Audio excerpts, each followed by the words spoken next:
The first cry came strong. The second struggled. Joan barely had the strength to notice the difference.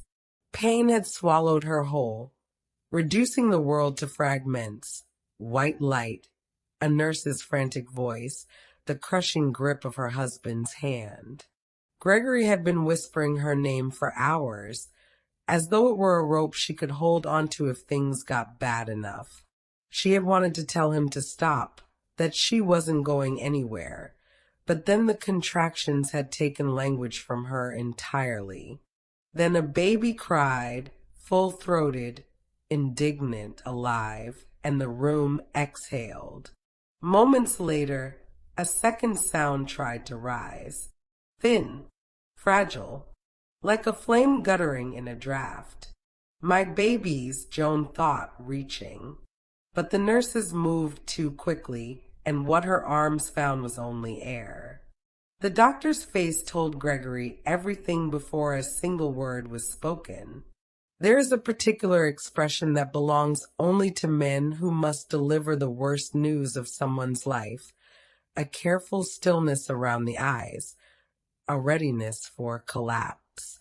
Gregory saw it and felt his legs go soft beneath him. "We couldn't save the boy," the doctor said. Gregory pressed his fist to his mouth. Behind him, Joan had already slipped into the mercy of unconsciousness. She would not know until morning.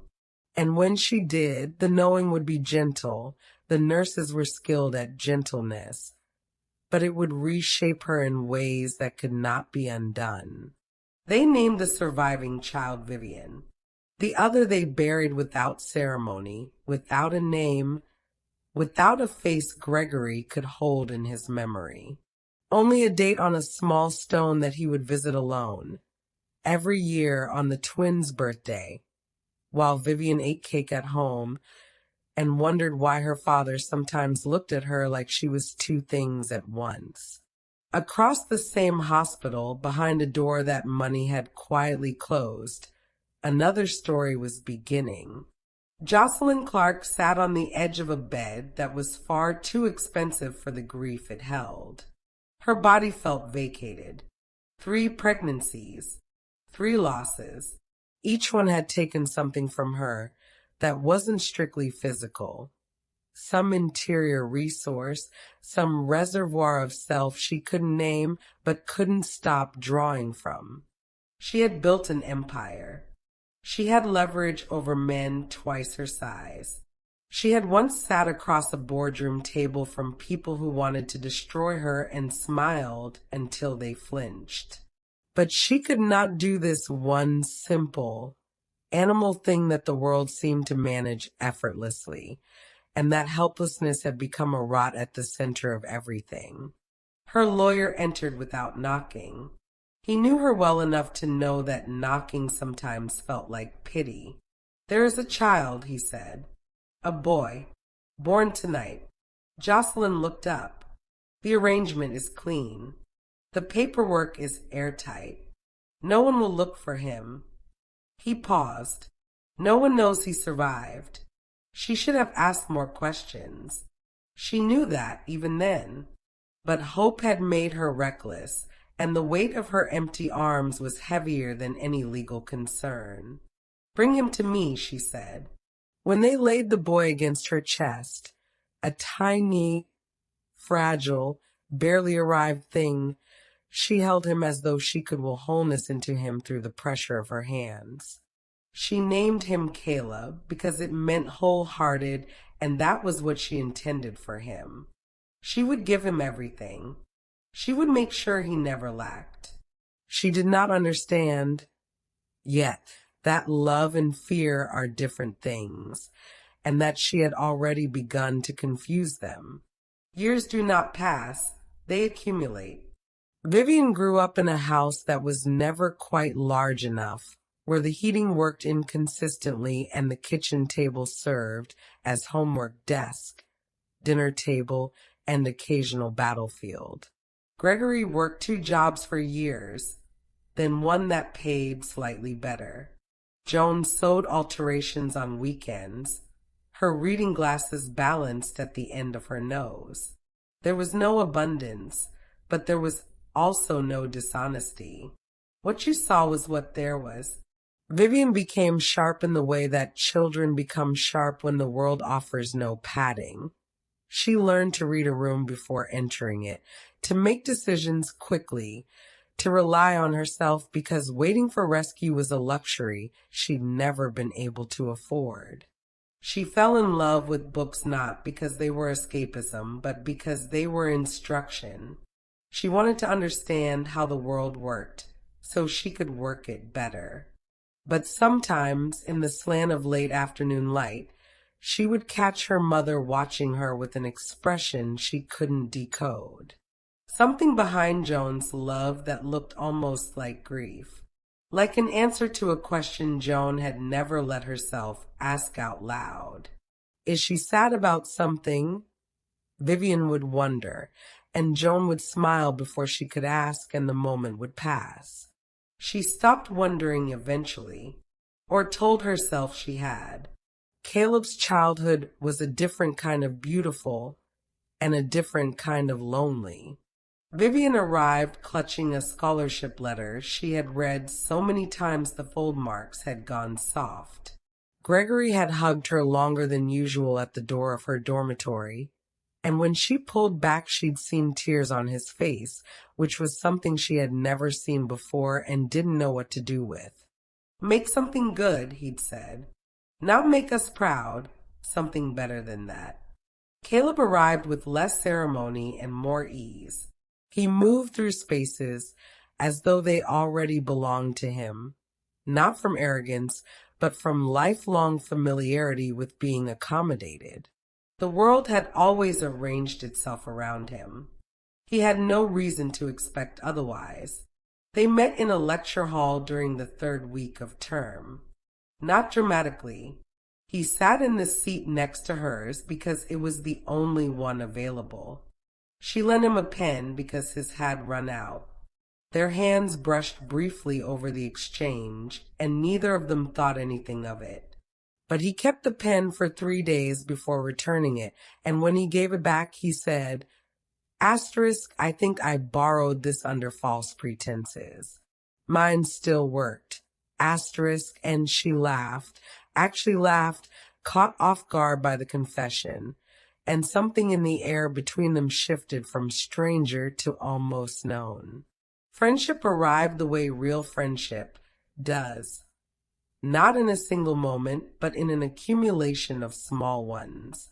They studied together because the library was quieter at the back table he'd claimed. They walked the same route home by coincidence twice, then on purpose without admitting it. They talked about everything, not the shallow everything of people performing closeness, but the real kind, where you find yourself saying things you haven't said aloud before and then feeling lighter for having said them. Caleb told her about his mother, about the suffocating texture of being loved by someone who was afraid of losing you. Vivian listened without fixing anything, which was exactly what he needed. Vivian told him about her father's silent grief, about the stone she'd once seen him visit alone on a morning he'd told her he was running errands. "I never asked him about it," she said. "I think I was afraid of what it would cost him to answer." Caleb was quiet for a long moment. "Maybe he'd want you to ask," he said. "Maybe carrying it alone is worse." She thought about that for weeks. Love announced itself quietly, almost as an afterthought. They were sitting on the low wall outside the science building, watching students cross the courtyard below, when Caleb said, "I think I'm in love with you. I've been trying not to say it for 2 months. She turned to look at him. She had known it was coming, had felt it building the way weather builds, and she'd been trying not to name her own feelings first, out of some superstition that naming them might frighten them away. "I already am," she said simply. He exhaled like a man putting down something heavy. Jocelyn noticed with the precision of someone who had spent 30 years learning to read threats. She had seen it in how he said the name, Vivian, not with the lightness of a girl I know, but with the weight of a person who has changed the shape of my days. She drove to campus. She watched them from a distance, the unconscious ease of how they moved together.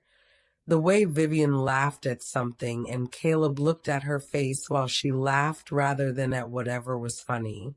It was watching his face in that moment that broke something open in Jocelyn, because she recognized that expression. Not Caleb's face, his quality of attention. She had seen it before. She had seen it on Gregory Osei, 22 years ago, looking at his wife across a hospital corridor. Her blood went cold. That night she didn't sleep. She lay in the dark and tried to dismiss the thought, but it had the tenacity of truth. It wouldn't be dismissed. It just waited. She made calls she should have made 20 years ago. She found records she had paid good money to keep buried. And when the documents were in front of her, dates aligning, names converging, one declared dead infant boy whose heart had, it turned out, continued. She sat for a very long time in absolute silence. She had taken their son. She had taken him and raised him in love, and now he was in love with his own sister. What have I done? She thought. But it was not really a question. She tried to stop it the wrong way first. She cut Caleb off from Vivian without explanation, took his phone, canceled his access, told him it was for his own good without being able to say why. He raged, then withdrew, then went somewhere inside himself that she couldn't reach. He stopped eating with any conviction, stopped sleeping through the night. He sat in rooms and seemed present only partially, the rest of him somewhere unreachable. Then one morning he didn't get up at all. The doctors found nothing clinically wrong. They used words like acute emotional withdrawal and psychosomatic collapse, and asked Jocelyn careful questions about recent stressors. She answered carefully and said nothing true. But she sat in that hospital corridor and watched her son disappear by degrees, and understood with terrible clarity what she had built and what it had cost him. She had loved him in isolation for 22 years. She had made herself his entire world, and then severed the one person who had ever made him feel complete. And that person, the cruelty of it was almost architectural, was the one who had always been meant to be beside him. Not like that, but beside him. The way a missing piece doesn't belong in your hands. It belongs back where it came from. She left the hospital at 9 o'clock on a Thursday evening and sat in her car in the parking lot for a long time, engine off, hands in her lap. She thought about the documents spread across her desk at home. She thought about Gregory Osei's face, a face she had seen once, briefly, across a corridor 22 years ago, and recognized in her son's expression looking at a girl he was forbidden to love.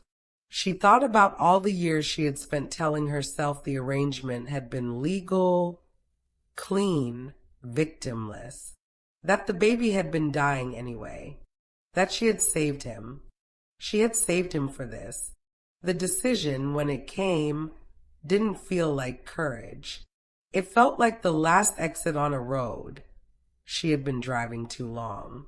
She started the car, pulled out of the hospital lot, and drove across the city to a small house whose address she had memorized from documents she was never supposed to have found. She sat outside for a very long time. Then she knocked. Gregory opened the door. He looked at the woman on his step, well-dressed, hollow-eyed, something desperate and cornered in her face, and knew instinctively that whatever she had come to say would cost all of them something permanent. I need to speak with you, Jocelyn said. Both of you. Joan appeared at Gregory's shoulder. She looked at Jocelyn the way women look at other women who are carrying something that hasn't been said yet, measuring the weight of it before agreeing to help hold it. They let her in. She sat at their kitchen table and for a long moment said nothing. Her hands were flat on the surface in front of her, perfectly still, the way you hold yourself still when stillness is the only thing left between you and complete collapse. Gregory sat across from her. Joan stood near the counter with her arms folded, not from hostility, but from the instinct of a woman bracing. 22 years ago, Jocelyn began, your son did not die. The kitchen went very still. He was taken from the hospital that night. Arrangements were made. Money changed hands. Records were altered. I was told no one knew he had survived. She paused and made herself hold Gregory's gaze. I was the one who took him. Joan made a sound that was not quite a word and not quite a breath. It was the sound of something that had been held for 22 years, finally breaking its container. Gregory stood up slowly from the table. He didn't speak. He walked to the window and stood with his back to the room, one hand pressed flat against the glass, and his shoulders began to shake with the particular violence of a man who has spent decades being strong and has just run out of reasons to continue. Jocelyn kept talking because stopping felt like another form of cowardice. His name is Caleb. He is in the hospital right now. He is very ill, and I believe, her voice fractured for the first time, I believe he is ill because I separated him from your daughter. I believe they found each other without knowing, and I believe it is killing him to be kept apart from her. The silence that followed was not empty. It was full, packed with 22 years of a grief that had just been told it was unnecessary, a love that had just been told it was misdirected, and a rage that had not yet decided what shape to take. Joan unfolded her arms.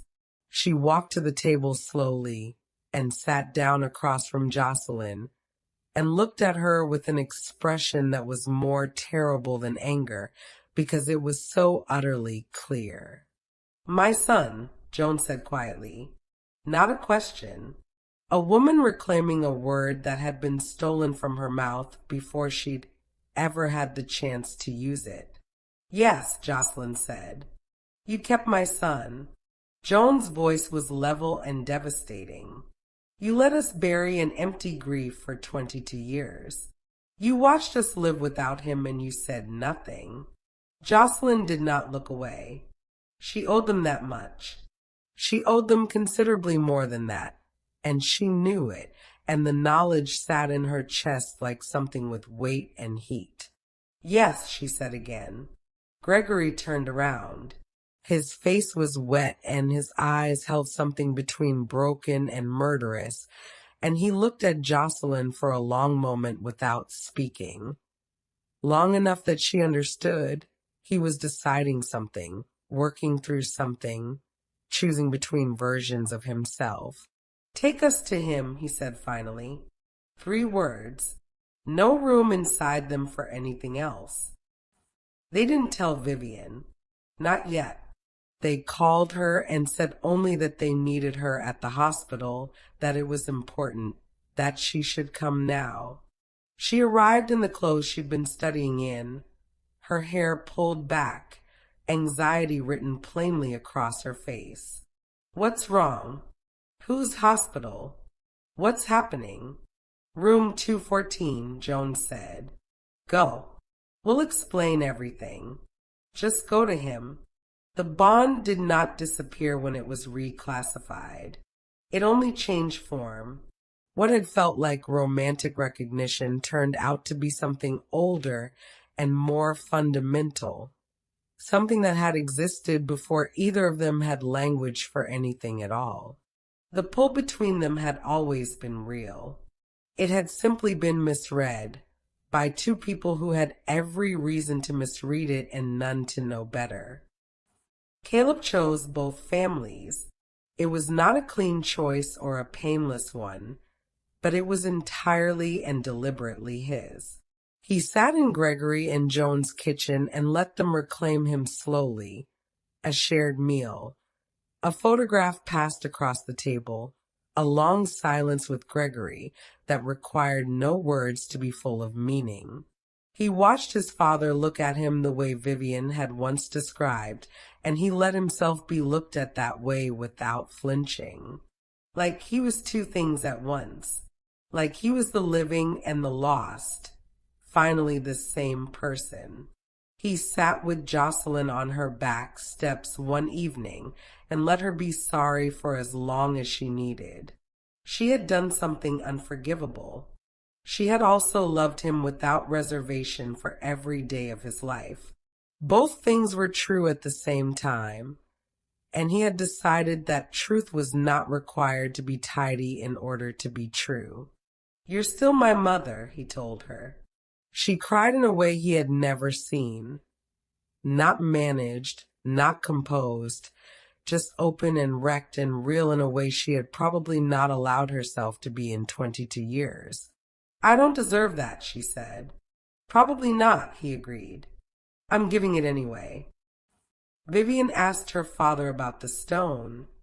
Finally, they drove there together on the twins' birthday, and Gregory stood before it for a long time before the words came. He told her everything. The second cry, the doctor's face, the years of coming here alone with no one to tell. The ache that had lived in him so long he had stopped recognizing it as an ache and started accepting it as simply the shape of himself. "You always felt like both of you," he said, "even before I knew. Even when I thought I was visiting him alone, I think some part of me understood that you were both here." She held his arm and they stood together in the quiet. The living daughter, the found son somewhere across the city, the father who had loved both of them across 2 decades without ever being able to say either name in the same breath. Then her phone rang. She looked at the screen, held it up so Gregory could see. "Caleb." Gregory looked at the name for a long moment. She watched something move through his face, grief passing through and arriving on the other side, at something that was not quite joy, but was the closest available thing. The expression of a man who has lost and lost and lost, and has finally, improbably, been given something back. "Answer it," he said.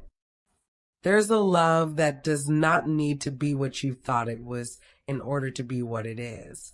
The 5 of them learned this slowly and imperfectly in the long, complicated aftermath of truth. They were not a family in any clean sense. They were something stranger and more durable. People bound together by a secret that had finally run out of road, learning to build something livable from the materials the truth had left behind. What they had been given back was not what had been taken. The years were gone. The boy on the stone was gone. The uncomplicated love that Caleb and Vivian had carried across that university courtyard, light and unhaunted, was gone. Some losses do not get replaced. They only get carried differently, over time, with more people helping to hold them. But Caleb was here, and Vivian was here. And in the end, across all of it, the lies and the years and the love that had needed to become something else in order to survive, they had found their way to each other. Some bonds do not require a name to be real. They only require the courage, when the truth finally comes, to let them become what they were always meant to be.